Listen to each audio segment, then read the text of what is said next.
Chapter 3. I think it's time for me to have a relationship of my own. Don't you think that death, in a way, is also a kind of liberation and redemption? As the warm sake was poured into the cup, Yu Shulang caught that offhanded remark from Fan Xiao. Kwapkun ka. Fan Xiao pressed his palms together in a Thai way to thank Yu Shulang, then lifted his cup and took a small sip. That deep, resonant voice of his turned unexpectedly soft when speaking Thai, trailing off in a playful lilt, almost coquettish. There was laughter tucked into the last syllables, like a feather flicking lightly across the heart. Yu Shulang liked men. He had no choice but to admit. It was that fleeting sentence in Thai that tugged, ever so subtly, at his heartstrings. It wasn't that he had never heard the other men speak Thai before, but none had ever sounded as sinfully seductive and alluring as Fanshawe's just had. Yu Shulang chuckled quietly at himself, amused by his brief moment of distraction. What did you say just now? Something about liberation and redemption? He asked, pouring himself a cup, fingers lightly pinching the rim of the cup. It's nothing, just still thinking about what happened this afternoon. At that, Yu Shulang raised his cup and gently clinked it against Fanshawe's. To your heroic deed, then. Fanshawe gave a soft laugh and raised his cup. To you as well. Just 2 hours ago, both of them had been at the hospital, watching as a woman clung to the outer side of the third-floor railing, a child cradled precariously in her arms. Her hoarse cries were desperate and raw, as if she were pouring out the last of her life's strength. The hand gripping the metal kept slipping, only to struggle back up again with effort. The child, meanwhile, had begun to slide from her chest down to her abdomen, each inch of descent making every onlooker's heart seize in terror. She won't last until the rescue team gets here, Yu Shulang had murmured, brows furrowed as he assessed the situation. Fan Xiao lifted a brow and asked, The firefighter said if the woman falls, it would be too risky to try to save her, but if the child falls, we might be able to save him. But what if the woman and the child fall together? What should we do then? Yu Shulang clearly heard the coldness in this tone. But when he looked over, all he saw was genuine worry etched into the man's face. He turned his gaze back, and his short, thick lashes fluttered twice as he replied in a deep tone, To avoid an even worse outcome, we might have to. But before he could finish his sentence, a sharp cry from the woman above pierced through the air, followed by a chorus of gasps from the crowd. When Yu Shulang looked up again, the woman had already been grabbed by several security guards from behind the glass railing. They were pulling her inward with force. Some people also had reached out to take the child, but the woman, drained all of her strength, let go. The outstretched hands caught nothing but air. The baby, a chorus of screams erupted. The infant, not yet 100 days old, fell straight down in full view of everyone. The woman's shriek echoed from above, piercing, blood-curdling. It all happened too fast. People stood frozen in shock, but Yu Shulang, who had been closest, was already dashing forward with a pile of clothing in his arms. His movements were swift and instinctive. Those who had only been loosely gripping the corners of the makeshift catch had no time to react as the bundle was yanked from their hands. Only Fan Xiao, who had held on tightly, was pulled along by sheer force. Fan Xiao's gaze dark and unreadable. He held the fabric with both hands, eyes locked on Yu Shulang's figure ahead. Yu Shulang tilted his head up, breath sharp. There was no time left to calculate the trajectory. The child, small and fragile, was plummeting like a missile, slicing through the air with deadly speed. Oh my God! Fuck! No! People screamed in unison. Several even covered their eyes, unable to bear the sight. Thud!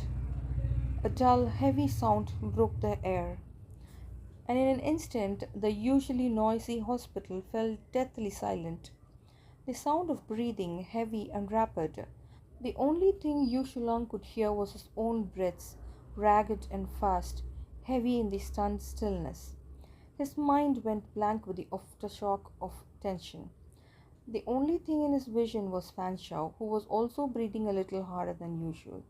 Then the silence shattered. A deafening cheer erupted all around. Only then did Shulang came back to his senses. He looked down to the child wedged securely between him and Fanshawe. A strong, healthy wail rang out, delayed but clear, and in that instant Yushulang's eyes blurred with tears. A doctor quickly stepped forward to take the baby, rushing off to conduct a checkup, while the crowd surged toward them, voices overflowing with genuine admiration and praise. Yushulang was usually adept at handling this kind of situation, but today he faltered just for a moment and found himself standing behind the taller figure of Anxiao, his mind a complete blank. All he could remember was the man in front of him turning slightly and softly asking, "You crying?" He hadn't shed a single tear since the age of 10, yet today he lost to the cry of a newborn child. His slender, pale fingers curled around the porcelain cup. Yu Shilang smiled, genuine and unguarded. "To us, cheers." The two of them seemed to share similar interests and had more than a few drinks. For Yu Shulang, it was a rare moment of relaxation. He leaned against the wall of the Japanese-style private room, lit a cigarette, and smoked it slowly. He was surprised to see Fanshawe still used matches to light his cigarette. Glancing at the vividly printed cigarette pack covered in Thai lettering, he asked, "Are these any good? Your cigarettes?" Fanshawe tossed the pack across the table and lifted his chin slightly. "Try it and you'll know." Yushulang stubbed out his current cigarette in the ashtray, drained his cup of sake in one go, then reached for the Thai cigarette. Just as his fingers brushed the lighter, he heard the soft flick of a match. Shua!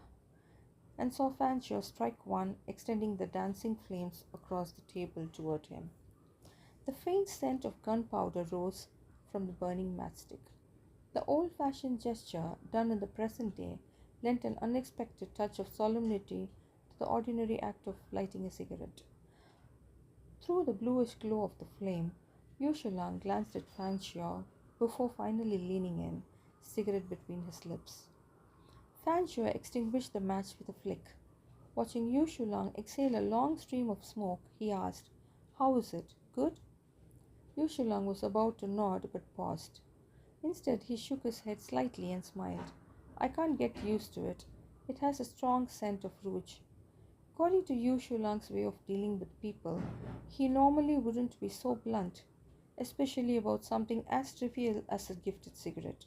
When asked about the taste, he would usually offer a polite, non-committal, "not bad." But tonight, for some reason, he told the truth to a person he had only met twice. Even he himself found it a bit unbelievable. Maybe he thought it was because this person had once helped him save a child. Or maybe it was because he was the only one who had seen him cry. How sentimental.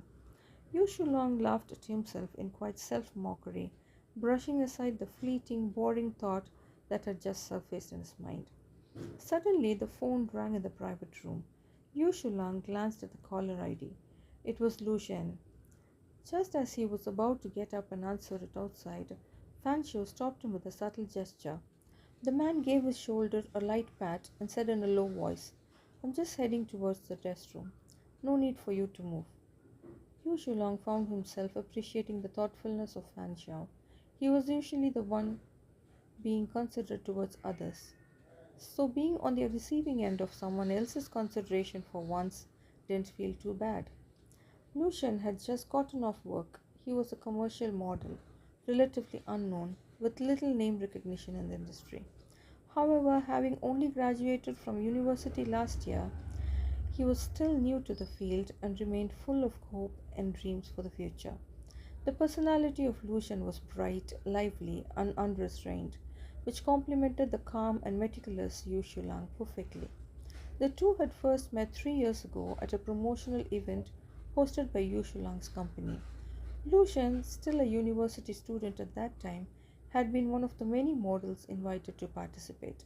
Yu Shulang was incredibly charming when he worked, calm and composed, measured in his actions, yet never lacking in decisiveness. A man who effortlessly maintained control over everything instantly captivated the naive Lucian, who was still untouched by the complications of adulthood, causing him to fall in love at first sight. Winning over Yu Shulang hadn't been easy. It had taken Lucian 6 full months of persistence. For someone who had always been the one pursued, it had been disheartening at first, but to this day he remained grateful he hadn't given up, because once their relationship was established, Yu Shulang proved to be astonishingly gentle and attentive. In him, Lucian found all the sweetness and devotion one could want from a lover. When Fan Xiao returned to the private room, Yu Shilang was still on the phone. The man was smiling faintly, one hand holding his bone, the other pinching the cigarette he had earlier described as tasting like rouge. His voice was low and raspy, each word dragging slightly at the end, tinged with something suggestive. The warm amber hue of his eyes shimmered with a seductive, playful glint. Seeing Fanshawe come back, he murmured a few final, simple words into the phone. The person on the other end seemed to be acting coy again, because Shulang chuckled, coaxing softly, "Be good," and then he ended the call. A faint twitch appeared at the corner of Fanshaw's eye. His gaze towards Yu Shulang was direct, blatantly so. The aura around him had turned chilly and unmistakably displeased. His ink-black eyes were dark, burning, their depths roiling with emotion, not yet named. Seated at the tatami mat, Fan Shao lowered his gaze. It wasn't until he heard Yu Shulang ask, "What's wrong?" that he finally lifted his eyelids, smiled, and said lightly, "You and your girlfriend have such a good relationship." That same easygoing, warm, and friendly demeanor was back again. "I really envy you for finding your soulmate." He downed the rest of his sake, then poured himself another cup.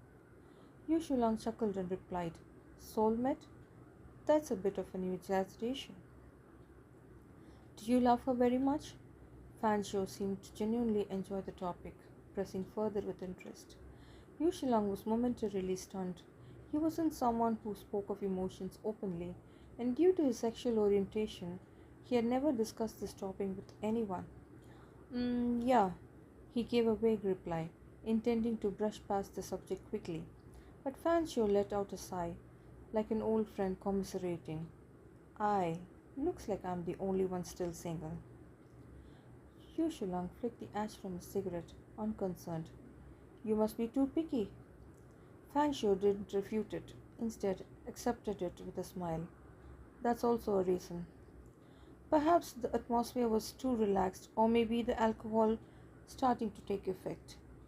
Yu Shilang let go of his usual restraint and asked somewhat half-heartedly, "Mr. Fan, what kind of person are you looking for?"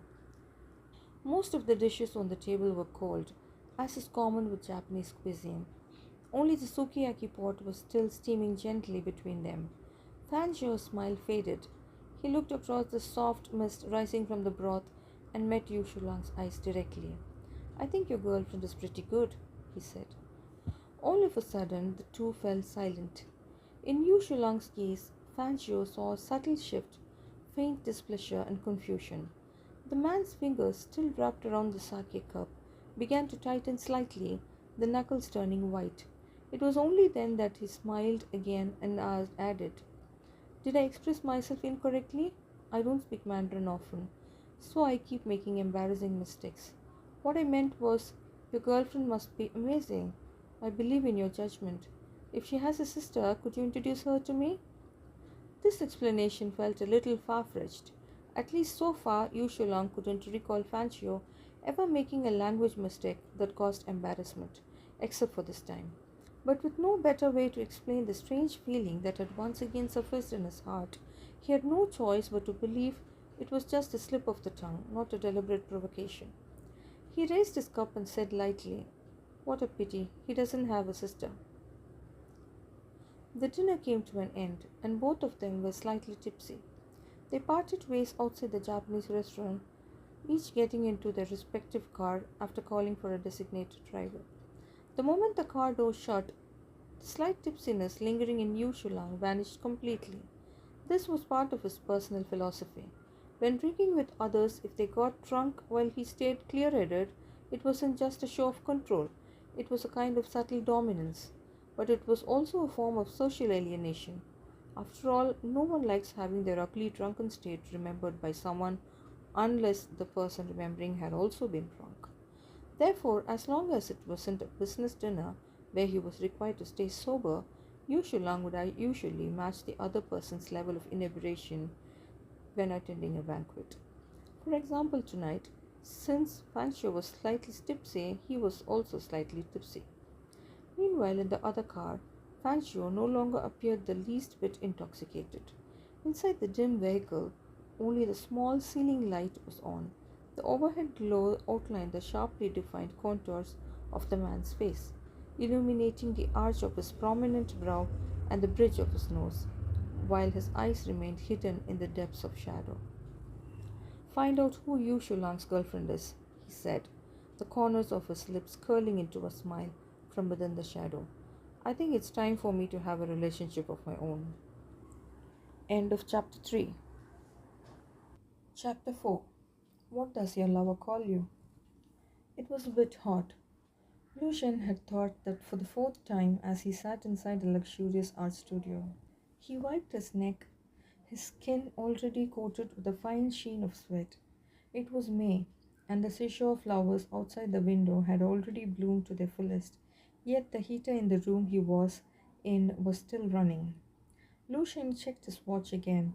15 minutes had passed since that bald man had led him into the studio. Mr. Liu, please hold on. The boss answers the phone. After connected phone, then come. That was the last thing the bald man had said before leaving, a sentence so muddled and clumsy it barely made sense. His odd accent and the way he pressed his palms together told Lucian clearly he was Thai, especially since Lucian had just returned from vacationing in Thailand. In the room next door, separated by only a wall, the air was saturated with the scent of wine. Fan Xiao lounged in an exaggeratedly large armchair, idly striking match after match.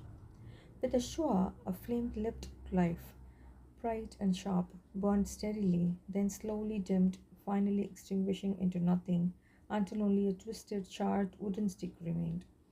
There were already over a dozen such charred matchsticks in the ashtray. Only after tossing in yet another one did Fanshawe finally look up, his gaze falling on the young man behind the glass. It was a one-way mirror. On the other side, Lucian sat alone on a high stool. You're sure he's Yushalang's? Fanshawe paused, choosing his words carefully. Lover? The bald man nodded and replied in Thai. Yes, confirmed. Fanshawe suddenly laughed. He picked up the glass of red wine beside him and downed a large mouthful. Then, lazily, he wiped the moisture from the corner of his lips with his thumb. Such a glorious, holy, powerful man actually likes men? He spoke as if he had just heard the funniest joke in the world. Sure enough, there is no one in this world who is perfect. Putting down the wine glass, Fanshawe rose slowly and walked toward the glass wall. Just then, on the other side, Lucian turned his head and glanced in that very direction, the glass wall. Fanshawe slightly furrowed his brows and murmured to himself, a man? A lover? But after a moment, the crease between his brows gradually smoothed out, a trace of amusement flickering in his eyes. What would Yushulang's lover smell like? Also smell like wild roses? The door finally opened. A tall man walked in, a faint smile resting on his lips. Lucian stood up from the high stool, casting a mild, composed glance over. He knew exactly which expressions of his left the strongest impressions, what made him most charming. But the moment he laid eyes on the man entering the room, that practiced indifference in his eyes was instantly replaced by a flash of astonishment. The man who walked in was stunningly handsome. He was dressed in a relaxed, casual style, a black shirt of soft, smooth fabric that clung to his strong, toned, muscular frame, outlining a physique sculpted to near perfection. The open collar offered a tantalizing glimpse of his collarbone, its curve both sexy and arresting. A Buddha pendant rested against his chest, accentuating the long, well-toned line of his neck. His hair was black as ink, sleek and lustrous, framing a face of striking refinement. His eyes were deep and mesmerizing, as if they held a scattering of starlight within their captivating gaze. My apologies for keeping you waiting. I happened to receive an important work call just now, so unfortunately I ended up taking up Mr. Lu's time. The man pursued his lips slightly, his apologetic smile exuding maturity and grace. It's nothing. I've only waited a short while. The frustration of waiting for so long quickly melted under the glow of the man's eye catching appearance and composed demeanor. Lucian offered politely, what should I do next to cooperate? Fan Shao, the man extended his hand. Forgive me for not introducing myself earlier. As their hands met briefly, a flicker of unease stirred in Lucian's heart. After the light handshake, he lowered his voice and said, I'm Lucian. How should I cooperate with Mr. Fan next? You only need to sit still. Do I need to change my clothes? No need. Your beauty is already pure in itself. It doesn't require any enhancement. While adjusting his sketchboard, Fanchio lifted his head and smiled. I hope describing you that way doesn't offend you, Mr. Lu. Lucian gave a slight shake of his head, replying a bit embarrassedly. Just call me Lucian. Everyone calls me that. Everyone? Fangio kept his head lowered, fiddling with the paintbrush in his hand, and asked as if casually, does your lover call you that too? He looked up. Behind him, sunlight spilled in through the large window, enveloping him in golden light. And in that gentle brilliance, he spoke naturally. Though it may sound rude or strange, but I'd like to build a relationship with my subject, something different from how I interact with others, familiar, trusting, even intimate, just like you and your lover. But rest assured, this kind of relationship is only temporary. Apart from using my pen to depict your appearance, I won't be making any actual physical contact with your body. I hope you can understand the way I'm saying this. After all, while painting, I've fallen in love with a cup and once with a flower. So I imagine I'll fall temporarily in love with you too. I hope you won't be uncomfortable with my love, with the love of a man. Lucian's fingers twitched slightly, a soft flush rising to his cheeks. He said quietly, I can understand, but I don't know what I'm supposed to do. Just sit quietly. Fanshawe looked at him. And tell me, what does your lover call you? Why do you think I must have a lover? Fanshawe opened the acrylic paint and squeezed it onto the palette. Without even looking up, he replied, Intuition. Did I guess right? Then what does he call you? Shen Shen. Shen Shen. All right then, Shen Shen.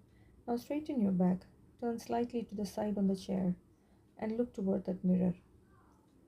Yu Shulang handed his car keys to the valet and was then led into the restaurant by another waiter.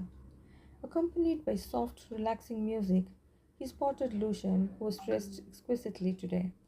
The waiter pulled out the chair for him. Yu Shilong nodded in thanks and took his seat.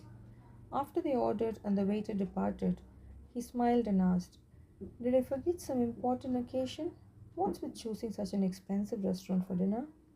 Lucian tugged at the corners of his lips into a teasing pout, pretending to look upset. If you really forgot an important anniversary, you think I'd still let you eat? More likely I'll let you go hungry. Yu Shilang raised his brows with a smile and poured white wine into Lucian's glass. Then what is it? Tell me, let me share your good mood. Today I made a nice bit of money, Lucian said with some pride. In just 3 hours I earned as much as I would from shooting photos for the studio for half a month. What kind of job pays that well? I posed as a figure model for a painter.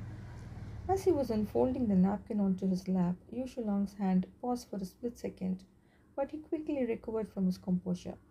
Since you're so happy about making money, you'd better drink a few extra glasses with me tonight.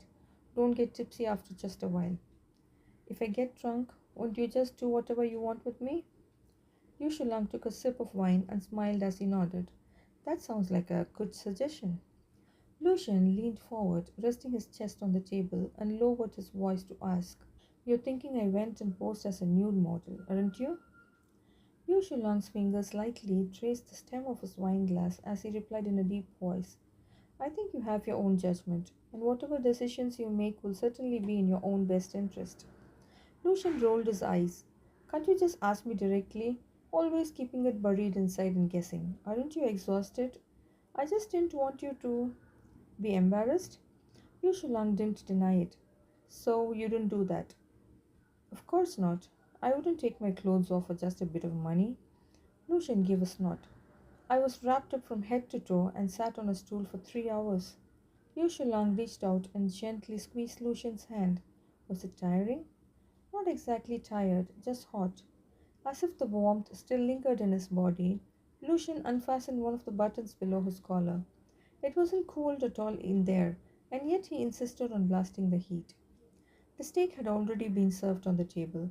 Yu Shulang elegantly picked up his knife and fork, slicing the whole cut of beef into neat, bite-sized pieces. He, your employer? Yeah, Lucian nodded, his mind drifting back to the man who painted so intently under the sunlight. After each stroke of his brush, he would glance back at him, his gaze lingering on him for a long time, misty, gentle, and brimming with affection, as though he were looking at his real lover, his eyes filled with nothing but the most beautiful image of him. Sometimes a man would suddenly call him Shen Shen. In that vast, silenced room, his deep, magnetic voice seemed to stir the air itself. Shenzhen, don't be naughty, sit still. Shenzhen, are you tired? Just a little while longer. Shenzhen, you look beautiful in my painting. Lucian snapped out of his thoughts and looked down at the nearly cut steak Yushulang had just placed in front of him. It seems he is only just returned from overseas and isn't familiar with the going hourly rates for models here.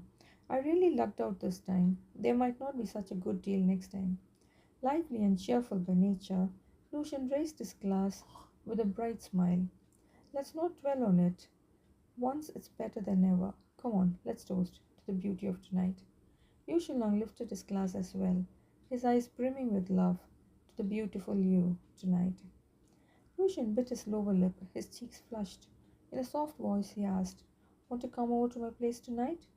Yushulang slowly lifted his gaze, a cool voice slipping from his thin lips, his tone both sexy and seductive, laced with a commanding dominance. Then I suggest you drink less. I have no interest in fucking a drunk who can't even moan. End of chapter 4.